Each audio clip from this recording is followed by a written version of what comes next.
slip away with me to another world.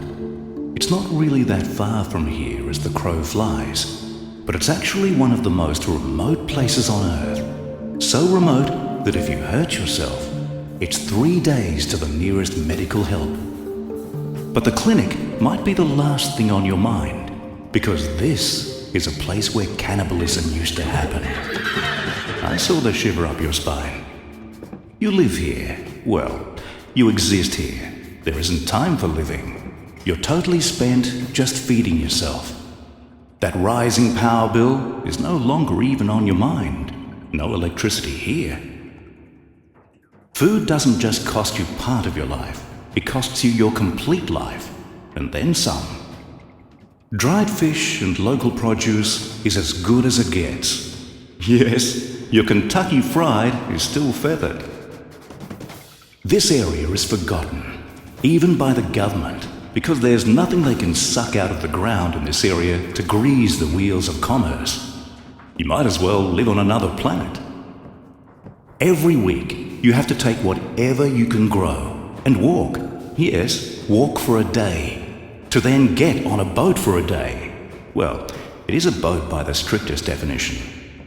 If you were that crow, you'd fly just 48 kilometers, but the boat will take you 100 kilometers downriver to begin your third grinding day. Now, you've got a 250-kilometer road trip, and you complain about the roads around here. It's 6 or 7 bone-crushing hours to where you will trade some very basic things. But happy days! You get to do it all in reverse back to your home. And that's your week. Next week, the same.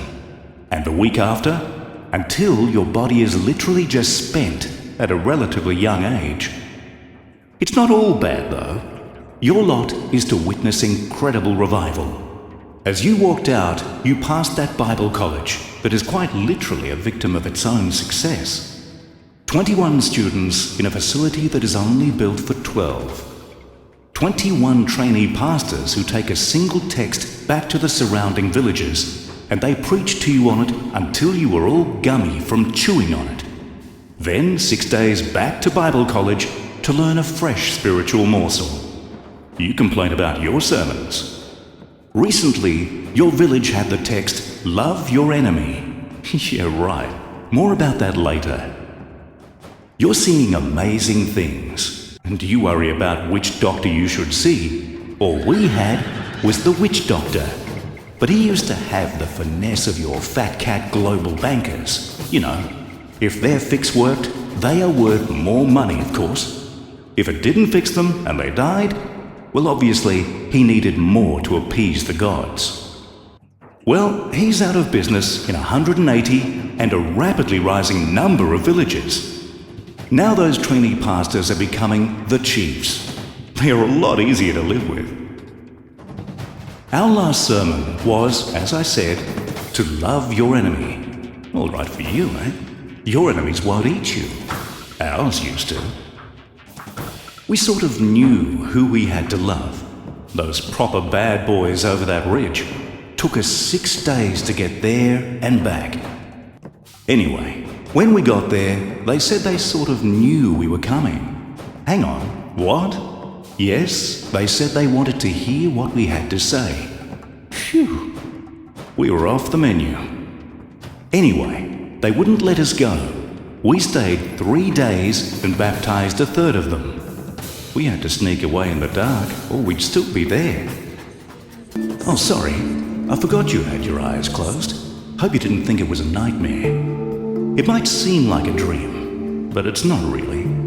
It's happening up here in Papua New Guinea right now, and you can help us change things for the better.